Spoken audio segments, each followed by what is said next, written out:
What's up, everybody? It's your boy JD back again with another video. So, first and foremost, if you don't already know the news, Tower of God is returning, and in honor of Tower of God returning in webtoon format as well as in anime, I wanted to go ahead and do something I normally don't do for a lot of videos. You guys know I normally do like live reactions, podcasts, and of course, your occasional interviews from time to time. But I want to do something a little different because, as some of you know, Tower God is my all-time favorite series. So, in honor of Tower God returning, I wanted to do my personal favorite arcs in Tower God. Now, since there are a million arcs, smaller arcs, there is in Tower of God, I'm going to go for like the season 1 and season 2 and some of the main arcs and kind of just split it up that way so you guys can get a better idea. And I won't have to bore y'all with each individual little arc in each season. So that's how we're gonna do it. So personally, let's gonna go ahead and start off with my all-time favorite arc, the Hell Train arc. Now, a lot of people either fell in love with Tower God through the Hell Train arc or fell off of Tower God through the Hell Train arc. The reason why is because it's very long. I'm just gonna be honest with you. It's a very, very long arc. But to me, the Hell Train arc is personally when I fell in love with Tower God. The story, I just felt that was like peak SIU's writing skills, storytelling. Yes, season 1 did, lay the groundwork for everything that is to come after season 1. Of course, the Hell Train arc, the workshop battle, and of course, season 3's the Cage arc and all of that stuff. Season 1 laid all of that out, but Hell Train arc is when a lot of new characters was introduced. Power scaling kind of went to another level, found out some hidden secrets, and it was just absolutely amazing. And of course, probably in the Hell Train arc, I would probably say, it's a tough one. I would probably say, honestly, my favorite arc inside of Hell Train arc is the Name Hunt Station. The reason why it's Name Hunt Station, because I got to see my baby girl. I got to see Elaine. Elaine is best girl. I don't care what y'all say. I know Bonehead says, what's her name? Yawa or Iwa, I forgot her name. Whatever. She ain't it. Of course, and of course you have some other ones. Anak had a semi role, not really. Anak kind of fell off after the workshop battle. It was like, oh, Anak, yeah, who's that?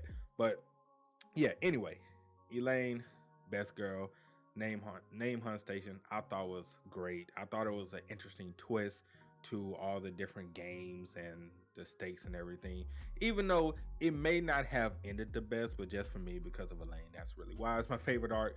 But if I'm going like absolutely just probably the best, it would probably be the Floor of Death. The Floor of Death was where we got to see Urek actually come in and actually showcase his one finger ability.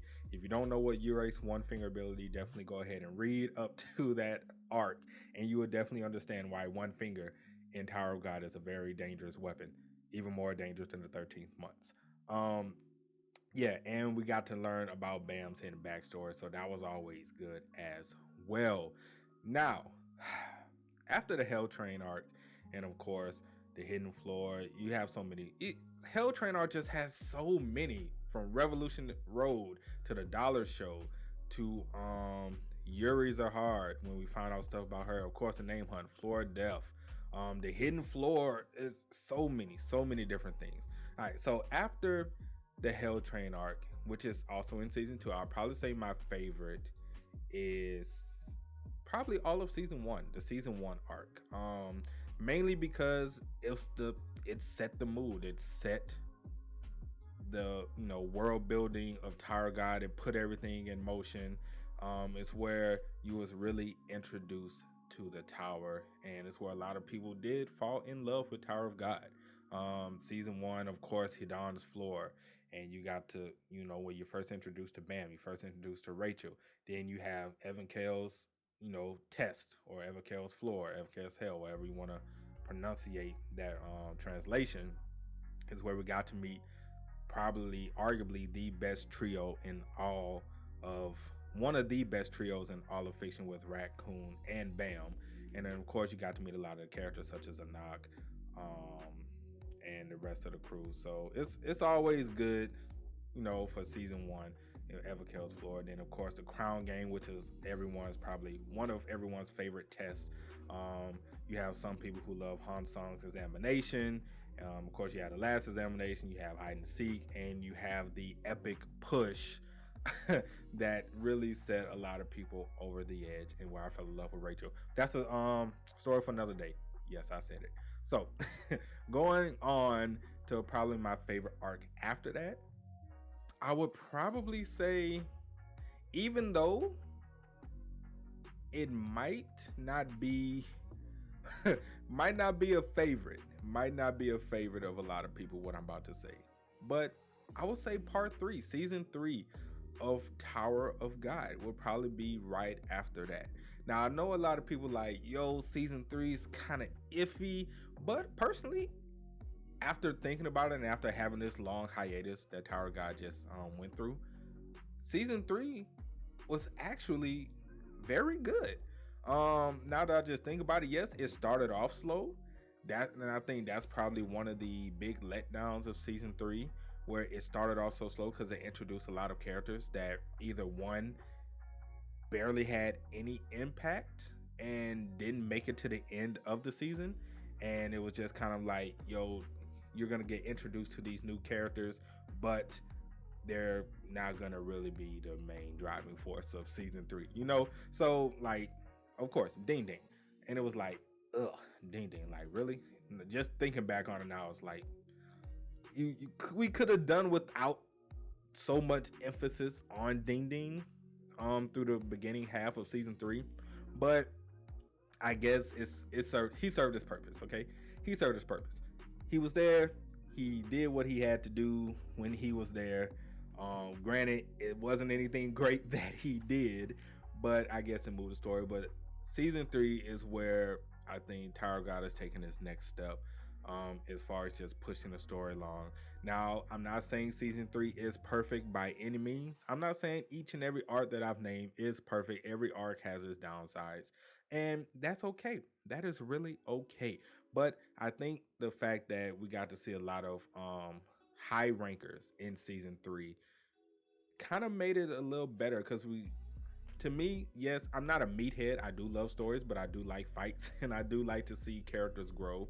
And we've come to see so many characters in season 3 that now are like completely fan favorites, such as Baylor Yama, Calivan. Can't necessarily go with Doan and Cha. Can't necessarily say they're fan favorites, but to each his own. To each his own. Of course, White has really stepped up and become a fan favorite in season 3. Remember, in season 2, White was like one of the most hated people, but then season 3 just made White be like, oh, we love this guy. Like, this guy is cool. And just the things that he's able to teach Bam, and in his own kind of twisted way. I kind of compare White and Bam's relationship to Gon and Hisoka. I mean, not Gon, yeah, Gon and Hisoka from Hunter x Hunter. That's kind of how I imagine their relationship is, because it's like, yes, White just wants to kill him, kind of like how Hisoka just really wants to fight Gon, but it's really kind of like a teaching moment as well. Like, White's teaching Bam through a very unorthodox way, but he's helped Bam grow in season 3, and especially the fight that they had in season 3 was amazing, because it shows if Bam really wants to get serious and if Bam is bloodlusted, he can wipe out a lot of people. That was his like breakout as far as power. It's just like, wow, he is really that guy. He's him. Bam. Yes, he's him. And then, of course, we got to see some of the family heads in that. You got introduced to Traumarai. You got to introduce to Gustang. Well, we already knew Gustang from Workshop, but you got to see a little bit of Gustang as far as power-wise and the little things he can do. And you just got to see a lot of different things. And I really enjoyed that about season 3. I enjoyed the fact that a lot of characters we heard about, whether it was from season 1 or early in season 2, we heard about, that we finally got to see them and got to see their backstory, got to see them in action. And I kind of loved that part. And that's kind of why season three is probably my third favorite arc, just because all of the different things that took place in season three and the ending of season three, I felt came out pretty good. Now, of course, that's not to say season three didn't have this problems, like I said earlier, but hey, it's season three, man. Next arc, I would probably say after season three, and this one was really tough for me because on one hand, it's like, yeah, this was an arc, but it was really kind of part of this. So really, because like I said, season two was so long, it's like three different arcs in season two. But if I had to go with my next favorite arc, it would be the workshop battle. Now, granted, it was one part in the workshop battle that I absolutely despise, and I'm probably one of the only people who felt this way. The devil, right? You know, the devil's arm arc, that little mini arc that was in season two, I absolutely hated it. Couldn't stand it. That was like, to me, the most boring part of season two. I could not stand the devil's arm minis arc. I couldn't stand it. Absolutely hated it. But with everything that happened during the workshop battle, and the things that took place, I did like it. I did like the workshop battle. One shot, one opportunity. Archimedes, we got to see a lot of other people shine.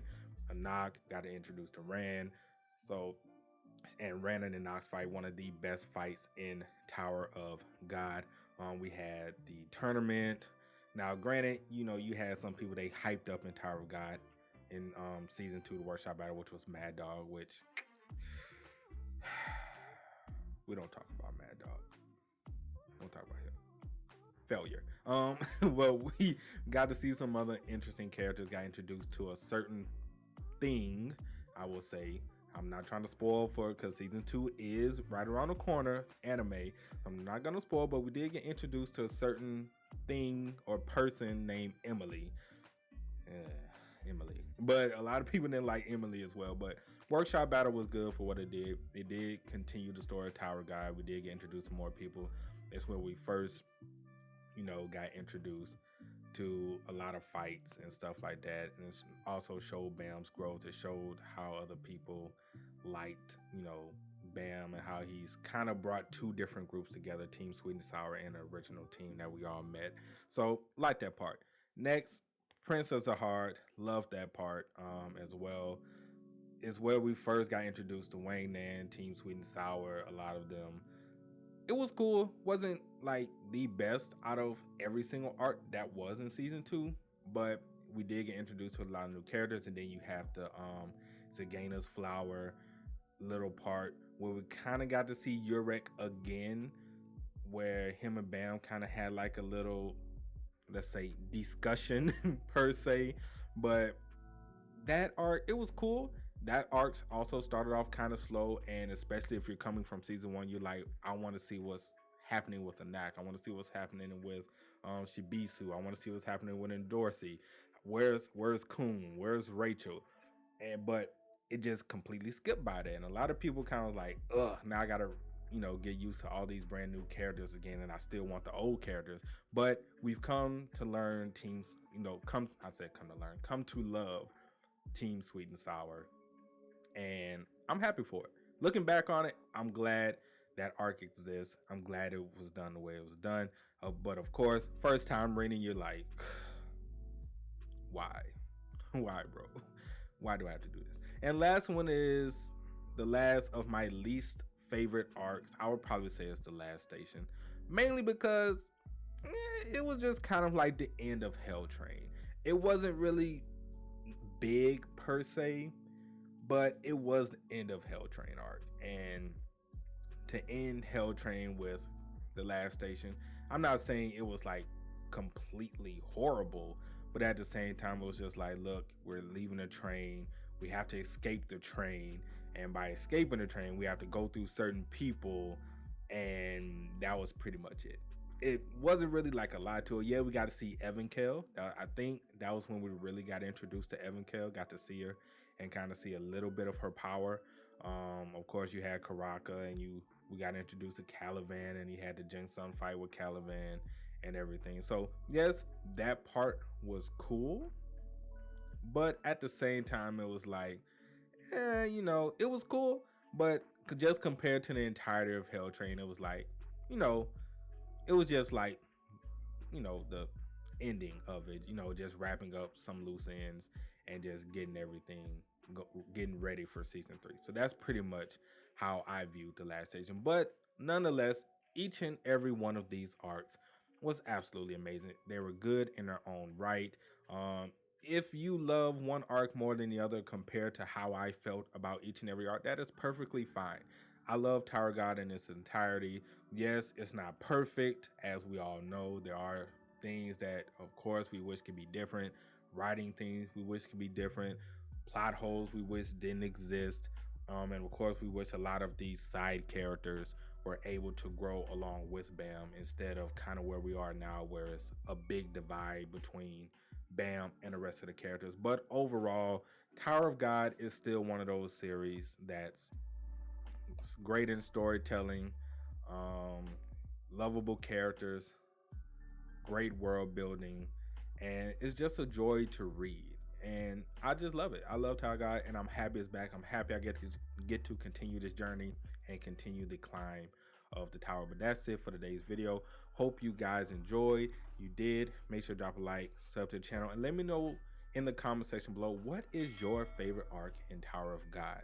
What list that you would come up with where you rank your favorite arcs in Tower of God? Is it many arcs that were inside the bigger arcs, or are you just gonna condense it and be like this arc, this arc, this arc, and kind of like how I did, but just in a different order? Or if you agree with my favorite arcs in Tower of God, let me know in the comment section. Let me know why you agree or why you disagree. Either or, I'm just happy that the series is back and happy we get to continue this story and talk about it on the channel. Also, you guys want to keep up with me, Twitch, Twitter, Discord, links, all of that is in the description as well. And I will catch you guys next time. Peace.